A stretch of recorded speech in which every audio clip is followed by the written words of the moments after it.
Assalamualaikum warahmatullahi wabarakatuh. Shalom, Om Swastiastu, Namo Buddhaya, salam kebajikan dan salam sejahtera untuk kita semua. Pada kesempatan kali ini, saya akan mempresentasikan mengenai proposal skripsi yang berjudul Pengaruh Work from Anywhere dan Efisiensi terhadap Produktivitas Karyawan melalui Employee Engagement pada Pegawai Pemerintah. Sebelum itu, izinkan saya untuk memperkenalkan diri terlebih dahulu. Saya Raisa Naya Putri Fadila, mahasiswi Angkatan 2022 dari Program Studi Manajemen Universitas Pembangunan Jaya. Pada presentasi kali ini, saya akan membahas 3 poin utama, yaitu bab 1 terkait dengan pendahuluan, bab 2 terkait dengan tinjauan literatur, dan bab 3 terkait dengan metode penelitian. Tanpa berlama-lama lagi, mari kita masuk kepada bab 1, yaitu pendahuluan yang memuat latar belakang. Latar belakang ini saya menjelaskan 3 poin utama, yaitu terkait dengan fenomena, masalah, dan juga gap. Yang mana fenomenanya itu adalah transformasi kerja di era revolusi industri 4.0, menuntut organisasi untuk menjadi lebih kompetitif, salah satunya melalui peningkatan kinerja pegawai. WFA menjadi fenomena baru dalam dunia kerja modern, khususnya pasca pandemi, sebagai bentuk fleksibilitas kerja yang memungkinkan karyawan bekerja dari lokasi manapun. Kemudian untuk masalahnya sendiri yaitu produktivitas kerja ASN ini tuh belum optimal meskipun sistem kerja fleksibel berpotensi meningkatkan efisiensi dan kenyamanan kerja. Tidak semua pegawai ASN siap beradaptasi baik karena keterbatasan teknologi, budaya kerja yang konvensional maupun kurangnya pelatihan terhadap sistem kerja yang digital. Kemudian adapun gap-nya ini yaitu adalah belum ada kajian komprehensif yang mengkaji secara langsung hubungan antara penerapan WFA dengan produktivitas pegawai di sektor pemerintahan, khususnya dari sisi faktor pendukung seperti kenyamanan kerja, teknologi, dan efisiensi biaya operasional. Minimnya studi empiris di sektor publik, sebagian besar penelitian mengenai WFA difokuskan pada sektor swasta. Padahal, konteks kerja di instansi pemerintahan sangat berbeda dari segi regulasi, SOP, dan juga jenis pekerjaan. Kemudian masih pada bab 1 pendahuluan, yaitu ada 2 poin utama terkait dengan rumusan masalah dan juga tujuan masalah. Yang mana tujuan masalah ini pastinya akan menjawab dari rumusan masalah yang sudah dibuat pada penelitian kali ini. Pada bab 1 pendahuluan, yaitu ada manfaat penelitian. Pada manfaat penelitian juga dibagi menjadi 2. Yang pertama itu manfaat penelitian pada studi akademis, yang mana penelitian ini memperkaya literatur tentang sistem kerja fleksibel WFA di sektor publik, yang selama ini lebih banyak diteliti di sektor swasta. Temuan penelitian ini juga membuka peluang studi lanjutan terkait kebijakan kerja fleksibel, adaptasi teknologi, dan juga perbandingan kinerja antar sistem kerja. Kemudian, dari segi manfaat penelitian dari segi praktis, yaitu penelitian ini memberikan pemahaman mendalam bagi peneliti mengenai penerapan WFA di sektor pemerintahan, khususnya dengan kaitannya secara efisiensi dan juga produktivitas kerja, serta menjadi sarana pengembangan keterampilan analisis dan juga pengolahan data. Selanjutnya bagi pembaca, terutama akademisi, ASN, dan juga pengambil kebijakan, penelitian ini menyajikan informasi empiris terkait dengan efektivitas WFA, faktor-faktor pendukung keberhasilannya, serta implikasinya terhadap kebijakan kerja fleksibel yang adaptif dan berbasis teknologi. Kemudian masuk pada bab 2 yaitu tinjauan literatur. 2.1 ini membahas landasan teori terkait dengan penjelasan dari WFA, efisiensi kerja, produktivitas, dan juga employee engagement. Yang mana 2.1.1 membahas terkait dengan WFA. WFA ini merupakan suatu sistem kerja yang memberikan kebebasan seseorang untuk bekerja secara fleksibel ataupun secara jarak jauh yang biasa disebut dengan remote dengan memanfaatkan teknologi komunikasi. Terus, 5 faktor utama yang mendukung WFA diantaranya adalah lingkungan kerja yang fleksibel, waktu perjalanan, kreativitas, dan juga produktivitas, gangguan kerja, serta keseimbangan sosial.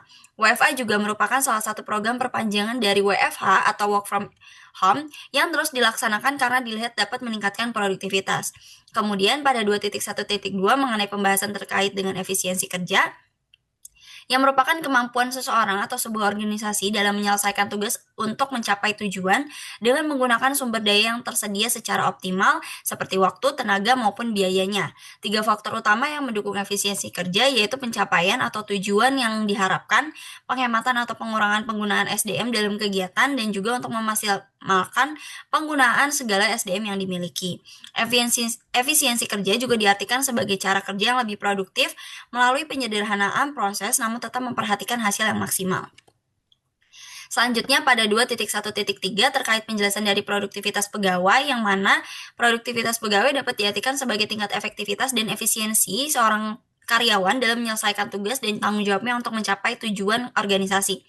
6 faktor yang mendukungnya itu ada pada produktivitas karyawan, yaitu tingkat kemampuan bekerjanya, meningkatkan hasil yang efektif dan efisien, semangat kerja, pengembangan diri, mutu, dan juga efisiensi. Dua aspek penting dalam produktivitas ini sebenarnya adalah efisiensi dan juga efektivitas. Kemudian penjelasan terkait dengan employee engagement pada 2.1.4. Employee engagement ini merupakan bentuk komitmen emosional karyawan terhadap organisasi serta tujuan yang ingin dicapai. 3 faktor pendukungnya yaitu diantaranya adalah vigor atau semangat, dedication atau dedikasi, absorption atau penyerapan. Komitmen ini tuh untuk menunjukkan bahwa karyawan memiliki rasa kepedulian yang tinggi terhadap pekerjaannya maupun terhadap perusahaannya. Selanjutnya ini ada kerangka berpikir yang sudah penulis lakukan, ya ini untuk gambarnya. Kemudian di 2.2 terkait dengan hipotesis penelitian, terdapat 7 hipotesis yang mana pada H1 itu adanya pengaruh dari WFH terhadap employee engagement, H2 itu adanya pengaruh terhadap efisiensi kerja terhadap employee engagement, H3 itu adanya pengaruh employee engagement terhadap produktivitas pegawai pemerintah, H4 itu adanya pengaruh WFH terhadap dengan produktivitas pegawai pemerintah, H5 itu adanya efisiensi kerja berpengaruh terhadap produktivitas pegawai pemerintah, H6 ini adanya pengaruh WFH terhadap produktivitas melalui employee engagement, dan H7 ini tuh adanya pengaruh WFH terhadap efisiensi pegawai melalui employee engagement.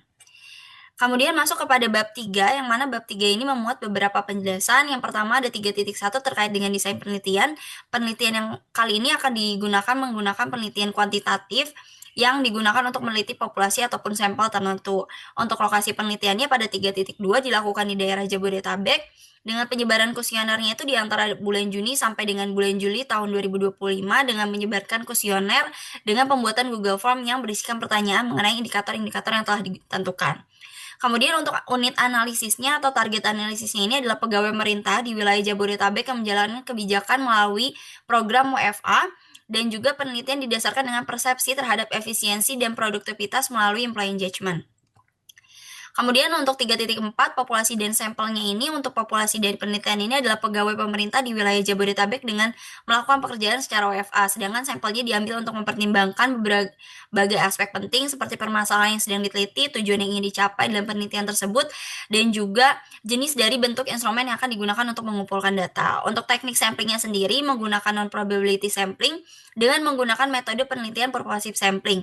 Untuk menentukan jumlah sampelnya ini akan menggunakan rumus Hare yang mana minimal sampai dengan 5 sampai dengan 10 kali dari jumlah indikator yang akan digunakan dalam penelitian kali ini. Kemudian untuk sampelnya ini menggunakan metode analisis SAM.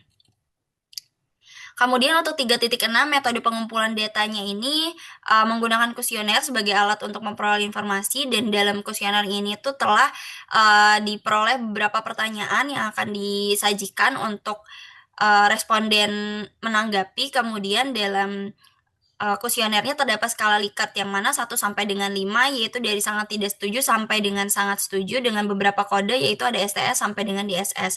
Untuk variabelnya itu ada variabel independennya yaitu X1-nya ada WFA, X2-nya itu efisiensi, variabel dependennya itu ada produktivitas karyawan, dan variabel interveningnya itu adalah employee engagement.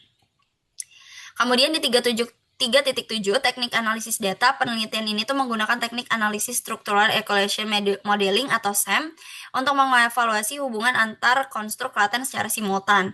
Kemudian di 3.7.1 outer model evaluation ini memuat beberapa penjelasan terkait dengan uji validitas, yang mana nilai AV-nya itu harus lebih rendah dibandingkan nilai composite reliability, harus di atas 0,7. Sedangkan uji validitas diskriminannya, suatu konstruknya dinyatakan valid apabila memiliki loading faktornya itu di atas 0,7 dan nilai AV-nya itu melebihi 0,5. Uji reliabilitasnya, nilai composite reliability-nya dan Coulomb Batch alpha-nya harus lebih besar dari 0,7. Kemudian untuk 3.7.2 ini terkait dengan inner model evaluation, yang mana untuk menganalisis signifikansi antar konstruk dengan menggunakan variabel endogen, nilai koefisien jalur PET koefisien serta nilai tes statistiknya diperoleh dari parameter estimasi sampel asli.